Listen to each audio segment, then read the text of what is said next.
Welcome to Story Chat Radio. We are book editors Carly Hayward and Jenny Chappell. Every month we watch a different movie with an eye for storytelling and novel writing. We use our years of training and experience editing novels to break down each movie's storytelling elements to help you improve your novel in progress. Warning, Jenny ruins everything. Hey, you ruin things too. So don't be surprised if there are spoilers. On this episode of the podcast, we're discussing the retelling of the Arthurian classic, The Green Knight. All right, here come the spoilers. On Christmas morning, Gawain is at a feast at the Round Table with his uncle the king. The mysterious Green Knight barges in and states that any knight who can land a blow on him will win his green axe, but must travel to the Green Chapel and receive an equal blow in return on the following Christmas. Gawain takes up the challenge. The knight yields and Gawain decapitates him. The knight then gets up, takes his severed head, and repeats their deal and rides away. Gawain basically parties all year, but the king reminds him to uphold his side of the challenge. Gawain heads to the Green Chapel and wears a magical green sash that protects him. He is ambushed, and his attackers steal the axe, sash, and horse, leaving Gawain tied up. He crawls to his sword, cuts his ropes, and then pursues them. That night he helps a ghost lady, Winifred, find her skull and unite it with her skeletal remains, and the next morning finds the axe has been returned to him. He reaches a castle and finds out the Green Chapel is nearby. The next morning, the lady presents Gawain with the green sash, which she claims to have made herself, and Gawain heads for the chapel and the knight. The Green Knight swings the axe, and Gawain flinches. The knight chides him, and Gawain kneels for the blow again, but at the last moment he scrambles away.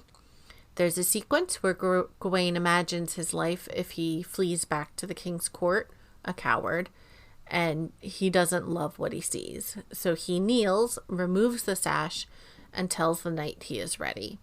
The knight praises Gawain for his bravery, then drags his finger across Gawain's throat and playfully says, "Now off with your head," and smiles kindly.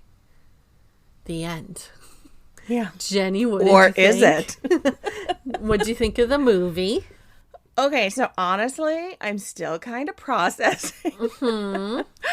First, I feel like among all of the Arthurian retellings, I was pleased to see that this one focuses on a character who doesn't get the same kind of attention the others do. Yeah. Like, sometimes I get really tired of like the soap opera love triangles and everything and like all the stories about King Arthur. But yeah, Gawain definitely hasn't been done as much. And probably just because I'm a terrible person, anything that has to do with like specifically the Knights of the Round Table, like set during the actual period, always takes my brain to Monty Python and the Holy Grail. So even though this movie had a vastly different tone, I'm still going like, where are the coconuts? Yeah. But I mean, I really like how allegorical this movie is. It is. I think it does a great job of really staying true to the what is the word? Kind of significance of the original stories. And yeah, like the movie itself is beautiful, but also somehow very gritty. Like I really like that the costumes and settings aren't glamorized like other movies about this time. Like it's not all like bright shining armor and stuff like that. Like the colors are all very muted. The king and queen, who are obviously Arthur and Guinevere, but never get named, aren't all romanticized and beautiful. Honestly, they kind of look like in Lord of the Rings when the guy is all like halfway dead from this curse. Yeah, to free they him. sure do. Like they are not in good shape. I mean, with all of their hard partying lifestyle and stuff, no wonder. Yeah, I wouldn't look good either. Exactly. They were probably like 30 at that point, you know. Yeah, definitely. But anyway, yeah, everything is really visually very dark, and the extravagant details we kind of come to associate with royalty are used sparingly, which I think is actually pretty historically accurate. The actors are all phenomenal. So overall, though, there's this like really dreamlike quality where you're not really sure what's real and what's imagined that I feel like works really well for the kind of story. But even at the end, I was like, okay, so did the knight kill him, or did he get to go home, or what? Yeah. So what did you think? I basically feel the exact same way. I'm not sure what to think or feel about this movie. When I started it, I was like, ooh, maybe I picked a bad movie for us to do. Just because it's so, like, literary, basically. And it's harder to discuss because it has that very dreamlike quality. Right. Obviously, we could get into the dreaminess, but it's kind of a little hard to pin this movie down in general. Right. But yeah, it was gorgeous visually. I was obsessed with the acting and how it looked and like just the vibes. Yeah. It was good vibes, or interesting vibes. Interesting. Yeah, not necessarily good. Not good vibes. I thought Dev Patel was great, but I can watch him in almost anything. Yeah. I really loved like the theme of cycles and how everything repeats and wraps around and continues. And yeah, no, they did some really great stuff with kind of drawing parallels between different characters and it was interesting. Yeah. It's a movie that I was like happy that I watched, but I'm not sure I'd ever watch it again. Same. Is kind of how I felt about it. Yeah. I definitely had to process a lot when it was done. Mm-hmm. I did like, what's the name of that short story where the girl has the green ribbon around her neck, and then I know what you're talking about. She loses her head. It did have felt like a lot of references to that, especially her name is Jenny. Is it? It is. Yeah, nice. Had a lot of references kind of like to that, especially when he like has that dream of what it could be if he ran back and then his head kind of just falls off. Anyway, when it was done, I sat there, I had to process. It was great. None of this is a criticism at all. Yeah. It's just to say I enjoyed it. It did all the things well that Jenny said. Yeah. I don't need to see it again. Yeah. All right. So, what's something this movie does well that writers can use in their own work? It's hard because it does several things well. But I was like, symbolism? Oh, we already talked about that. I know. And then I was like, like motif? We already did that too. I will have you all know, while I started this movie, I was live texting Jenny being like, gosh, damn it, we already did symbolism. I know. Oh, no. I know. Because this movie would have been really good for that. It would have been amazing. Vibes, totally something we could have done for vibes. That did not occur to me until you said it. So I think maybe now we need to like completely redo all our notes. Let's do a new episode. No. So what I noticed is that this movie doesn't really follow 3-act structure, which I thought was really interesting. Like we've mentioned on the show before, most movies and novels do follow a 3-act structure. Even if like they call it something different, they're still using that same basic structure. Each one just breaks it down a little differently. But so, like, there are other structures out there that are viable and they can be used successfully. It really all just depends on the story. So briefly, I just want to highlight a few of those. So, like, some common ones that do follow 3-act structure are Save the Cat, Story Circle, Snowflake Method, 4-act, although there are different kinds of 4-act, but that's kind of a topic for another day. Typically when someone just says 4-act structure without like some other kind of reference there, it's still really 3-act. It's just 3-act. And then there's also 5-act, which is also still really 3-act. Yeah. But then there are other structures that come from like specific kinds of stories, like epic verse, like Beowulf, or that are related to a particular culture that they come from. Like I've spent a lot of time studying these, especially over the last couple of years. I'd highly recommend taking Henry Lien's diverse narrative structure class if you ever get the chance. I know he's done it a couple times for writing The Other. That's where I saw it. But anyway, so back to this movie, finally answering your question. This movie follows another common structure that doesn't quite line up with three-act structure, which is the hero's journey. I found it really interesting because, like, it doesn't super surprise me, because the hero's journey is often thought of in the context of myth and legend, and Gawain is, after all, an Arthurian hero. So, the king in this movie, like I said, isn't named, but it's totally Arthur. It's Arthur. We will be calling him Arthur from now on. Totally. So that was my really long-winded, convoluted way to say what this movie does well the authors can use in their writing is the hero's journey. Agreed. Okay. Now we have no more time to actually discuss the hero's journey. Because it took us forever to figure out the topic.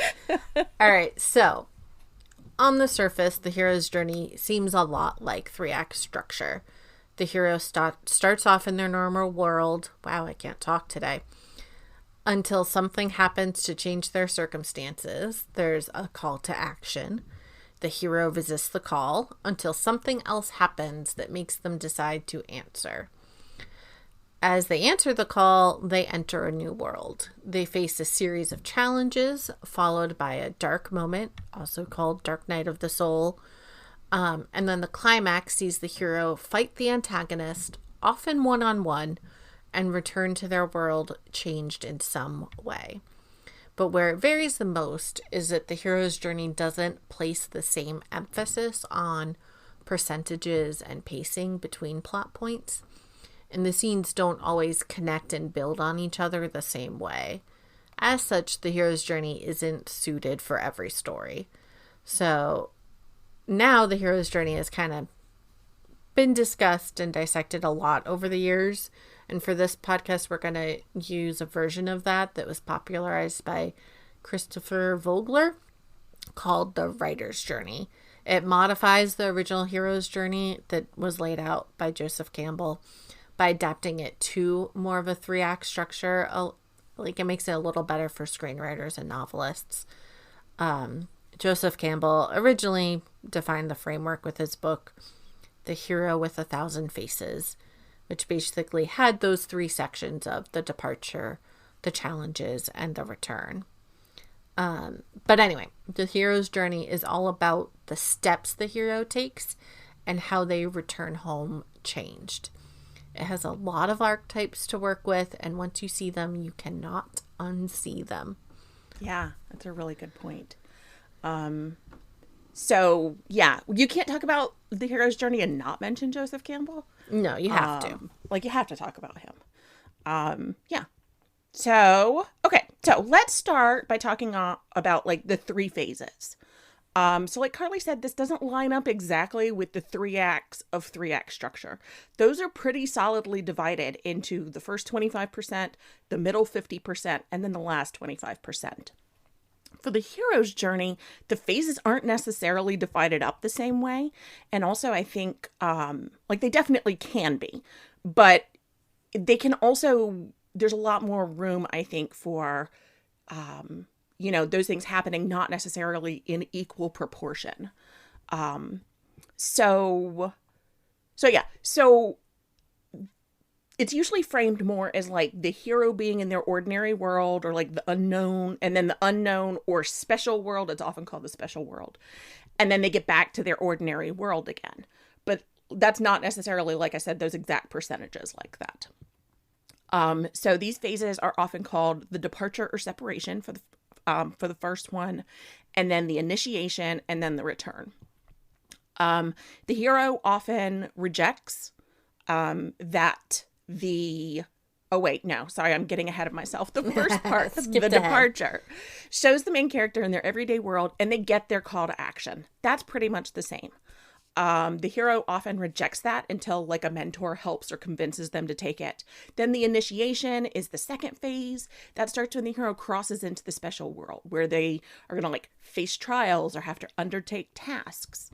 They often have to do this alone. Like in this movie, like it's 90% just Dev Patel by himself, kind of wandering around in dark places. I'm sure that is not unintentional. So they do eventually reach like the main crisis and have to overcome the main obstacle. 3-act structure normally calls this the climax.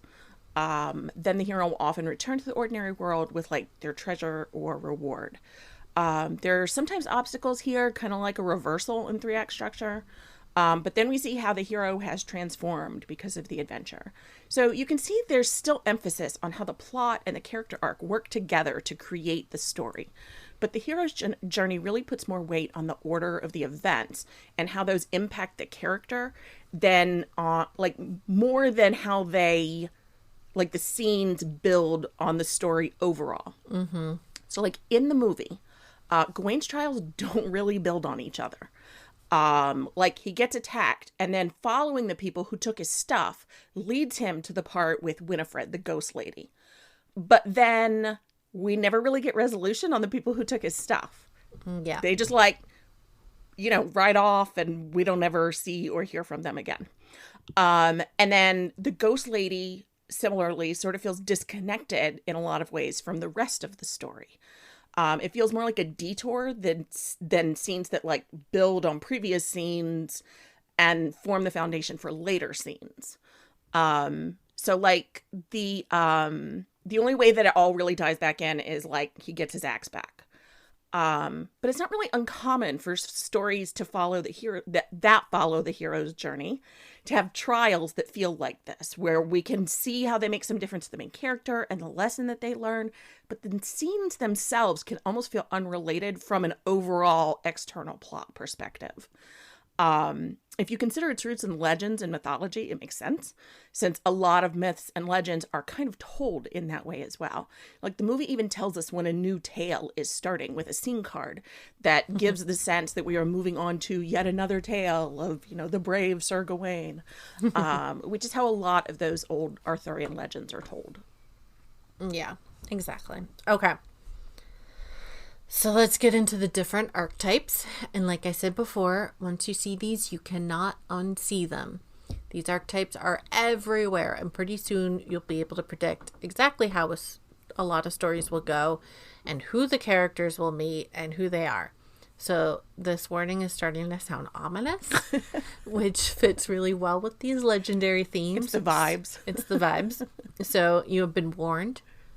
Choose wisely. All right.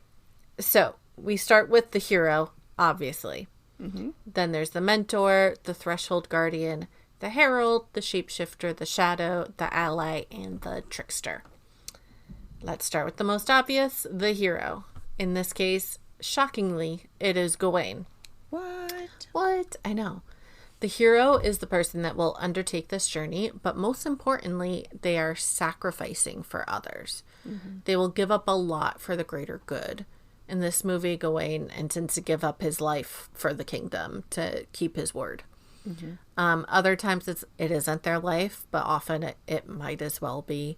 They will be sacrificing their way of life, their happiness, everything as it is in order to save others.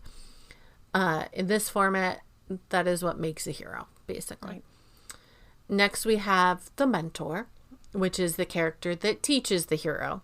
It's often an elderly mentor that has information that the hero doesn't know. They bestow gifts to help the hero on their journey, both actual and metaphorical gifts. In this, it is the king, aka King Arthur. He constantly advises Gawain on what to do and why he should do it. And then next we have the threshold guardian, which I just like as a phrase. Anyway, this is usually an opponent that is there to kind of test the hero's commitment to the journey. Mm-hmm. They can be fierce opponents that if they're understood, they get to be overcome. Mm-hmm. They can sometimes even become allies after the fact. So in this movie, I would argue that Winifred is the threshold guardian as she kind of tests whether or not he's true. Right. He blatantly asks her what he would get out of it if he pulls her head out of the spring and rescues it. And she's like, why would you even ask me that? Which, fair question. So rude. She shows the cruelty of knights since she was originally beheaded by one. A lot of beheadings in this movie. There's a lot of beheadings. So really that's a good point. And she pushes him to be good, to do things for the right reasons. In the end, she delivers the axe back to him that he'd lost because he kind of passes her test, although barely. So now we get to the herald, which is someone that brings the call to adventure, a force or being that brings about change. You could argue that the king is a herald here, but it's also kind of Gawain's mother, who is, I think, Morgana in this version, that kind of set the whole thing in motion. Then there's the shapeshifter, who is someone that constantly changes, metaphorically, but possibly literally. The shapeshifter is about wanting to change. They represent kind of that urge to change. They call into question whether where their loyalties lie, and who they are is kind of very unclear. I'd argue it is the lady in this movie. She shows how Gawain has changed and how he hasn't. She gives him another green sash, but requires something from him that he really shouldn't give. And she even has this really long monologue, which was actually probably my favorite part of the movie. Same, honestly. On how green will overtake the world, and like all of civilization is just going to eventually be taken back by green or nature. But she's also at the same time this rich lady that's benefiting from civilization and like modernization, because she has like a very early form of a camera. Yeah.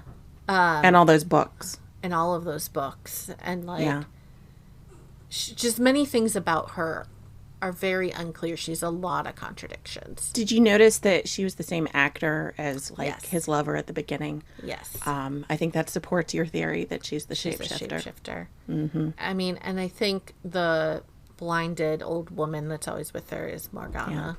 Yeah. There's a lot of shapeshifting going on there. Anyway. Everybody's shapeshifting. Everybody's getting beheaded. Everybody. All right. Then there's the shadow, which at its simplest form is the villain or antagonist. It's not always that simple, though.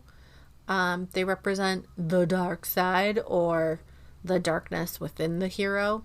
They can even be like a fatal flaw that the hero must overcome. Obviously, in this movie, it's the Green Knight. He prevents Gawain with this test and is enforcing his fear. He's pushing Gawain to become a true knight, but he forces Gawain to see all the darkness that's inside of him. It's really dark in there, Gawain. Anyway. Then there's the ally. That's someone that basically travels with the hero. Think like Sam. They can be sidekicks, animals, or other characters that go along with the hero. Sometimes they'll even commit acts that the hero can't do because the audience wouldn't condone it. In this case, I think it's the fox and Gawain's horse. Yeah. They travel with him the most, are used as like humanizing figures to make Gawain seem better. Yeah. They're cute. I loved the fox, for sure. I loved the fox. He was very cute. And then finally we get to the trickster, which is the character that embodies chaos and mischief. They are also all about getting the hero to change, but crucially while kind of remaining the same themselves. In this movie, I would say it's the thief that he meets on the road. The thief literally lies to him to lead him into a trap. He steals the axe, leaves Gawain tied up. He fools him, but in doing so, he forces Gawain to basically recommit to his journey. He presents him with a way out, but Gawain doesn't take it. Yeah. Like he probably would have at the very beginning of the journey. Okay, I'm done talking, Jenny. You talk. Finally. I know. No, so I saw Cam Weiland has a new book about archetypes that I'm seriously excited to read.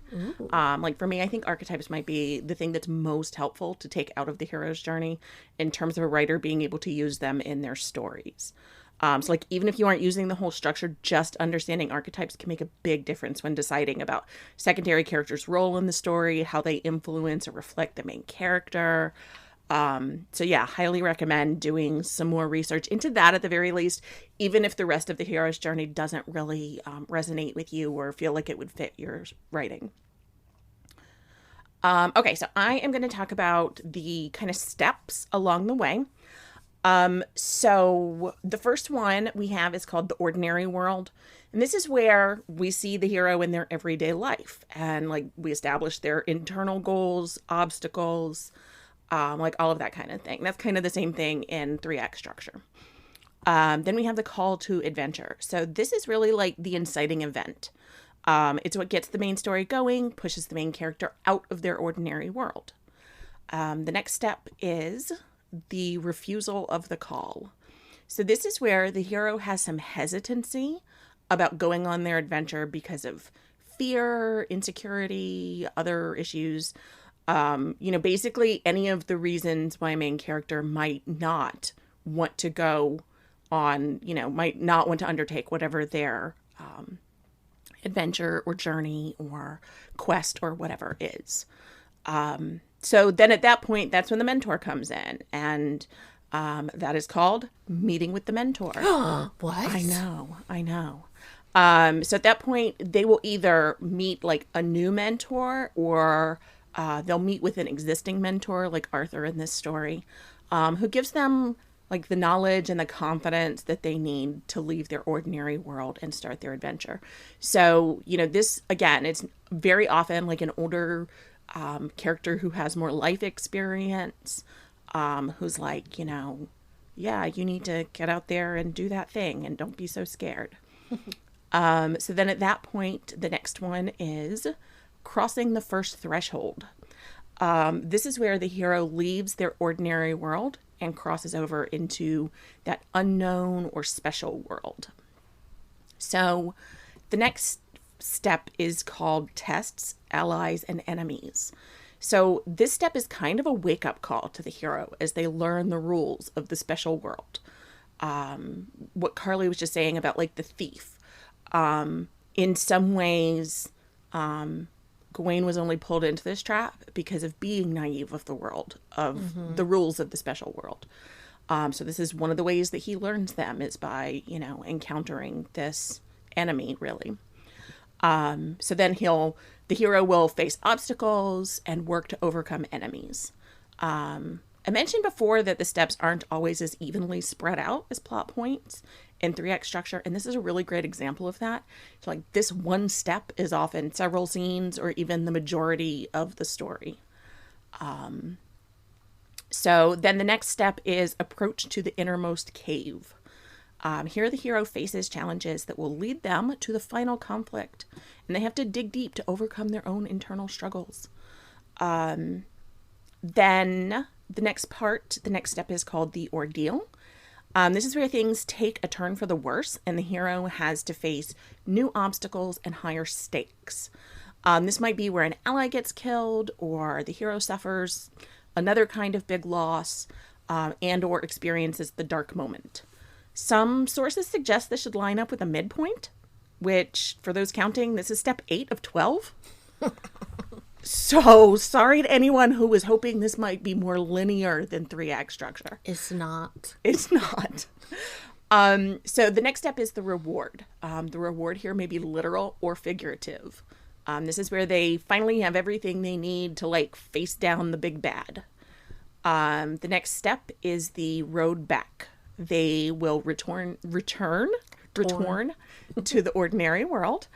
Just as often, this looks like continuing on to the place they've been moving toward this whole time, or like taking the last leg of their journey to bring them to the final confrontation. Then we have the resurrection. So this is the climax, really. This is where the hero has to defeat both their external and internal obstacles and resolve the main conflict of the story. And so then the final step is the return with the elixir. This is the denouement, where we see how the character has changed through their adventure and they've gained what they needed to grow. You didn't say denouement with that accent that I The love. the denouement. Thank you. You're welcome. Okay, so let's break down the movie into these steps.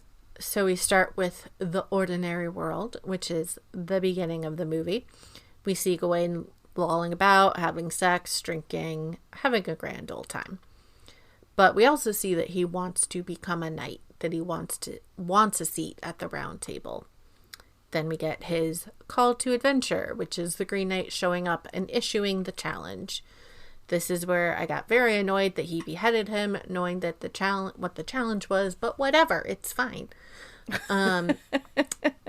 He didn't just like give him a slight cut. I know, he could have given him a paper cut and he would have had the axe for a year. You know, of course, this made me think of the scene with the Black Knight and Monty Python where he's like chopping off all these parts of his body.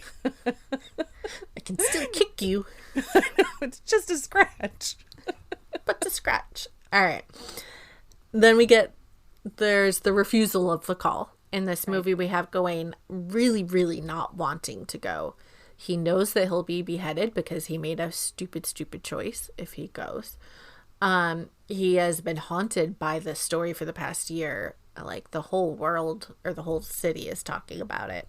It's literally an axe hanging over his head. He doesn't want to go. He wants to stay with his lover and ignore the world. And that leads into meeting with the mentor. Here's when Arthur shows up and is like, hey, you promised to do this thing. You should keep your word. And then Gawain is like, yeah, fine. And then we cross into the first threshold.